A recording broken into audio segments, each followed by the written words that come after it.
by acknowledging some official protocols in this great institution.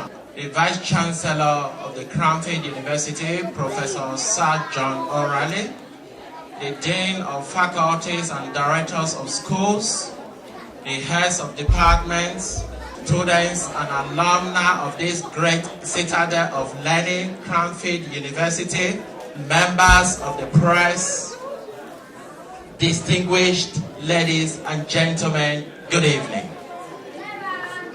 I can see a spiritual leader in our midst. I also acknowledge spiritual leaders present in our midst this evening. I should like to start by saying I stand here this evening on the kind invitation of the University of Cranfield to talk on the topic of unity in diversity. When I received the invitation from my friend that just introduced me, Aniete Mofia, I was deeply happy to accept the honor due me, not least because of the eminent status of the University of Cranfield being a wholly postgraduate institution. But I was also very impressed with the theme of the day, unity in diversity. I would like to give a little bit of information about me and my background, why I was so interested about the theme unity in diversity. I came into the United Kingdom from Nigeria, as most of you will probably have heard from my accent. When I came into the UK about a decade ago, all the qualifications I have back home as a trained accountant were not recognized. So I had to start from the very scratch, all over, retraining to become a UK qualified accountant. So I did my first degree at Oxford Brook University. I moved on to do my master's at South Bank University, London, and I went to the US to do an executive MBA from the University of Chicago. Then I returned back to the UK and I set up my accountancy practice in the city of London, where I currently employ over 15 accountants. Why I have just given this brief background is because the theme, unity in diversity. Diversity, as it were, is almost a given. It is a constant. Because throughout my experiences, in terms of education, in terms of training to become an accountant in the UK, in the US, in Nigeria, I have always encountered diversity in religion, diversity in race, diversity in beliefs, diversity in competencies, just to name but a few. So, I'm not a professor or a researcher. If I was to draw a reasonable inferences from that statistics, I would want to reasonably conclude that diversity is almost a constant. However, the advent of technology have made the world a global village, meaning some of the barriers that have separated human beings before now has been broken down. With your mobile phone, you could be talking to people in China. With the internet, you could be talking to people in Australia in different time zones. Whilst information technology have sort of broken the barriers from one human being communicating with another, unity in diversity have been superimposed by externalities. And by that, the concept of unity in diversity is not a given. If you were in Africa or in Nigeria, where I came from, there are so many religious groups that will probably disagree because of their differences in religious view. So there's no unity in that diversity.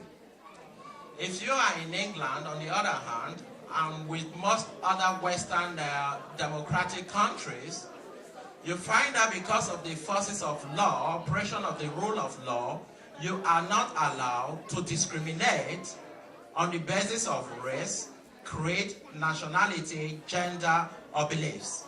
So unity in diversity, in majority of instances, are superimposed.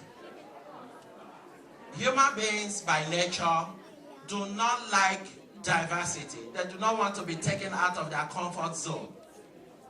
They will only fancy diversity for personal interest, for personal goals, if the laws superimposed it, or if the environment superimposed it.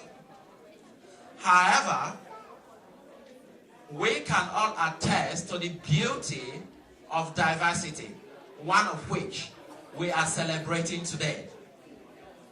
If we talk about competencies, if we talk about human advances, how fellow human beings have made tremendous advances for the better life of the world we live in, we will find out there is no solo individual or solo competence that have brought about great advances in life. Let's go back 40 years ago, when the first man was thrown into the moon, the Apollo. The person that landed in the moon was not the sole inventor of the Apollo equipment that took him to the moon. Even when the Apollo gentleman was on his mission to the unknown, there were people that were stationed right on the ground using their various skill sets to monitor the progress of the mission. In organizations, talk about the medical profession, where the medical doctors have made remarkable advances because of modern technology. The imaging machines. The imaging machines were not developed by the medical doctors. They were developed by scientists. The tests the medical doctors use to conduct their treatment or to administer their treatment on the sick patients are not done by the doctors. The test, the blood test, the urine test, they are sent to the lab. And when the result comes back, the doctors work with it. So you find that in organizations where you have diverse skill sets, and these skill sets are combined, the results are far more reaching than when we work solo with our limited knowledge. That said, I am a firm believer that human beings are endowed with extraordinary talents and abilities. And it is up to each and every one of us to use these talents and abilities to further the development of human race. Therefore, you wonder, and you may want to ask the question, if human beings are endowed with extraordinary abilities, how come people still die? How come we've not been able to use these extraordinary abilities and talents to further peace in the world we live in? I would just say, because there is no perfect unity in diversity of skill set, we still have some problems in the world we live in.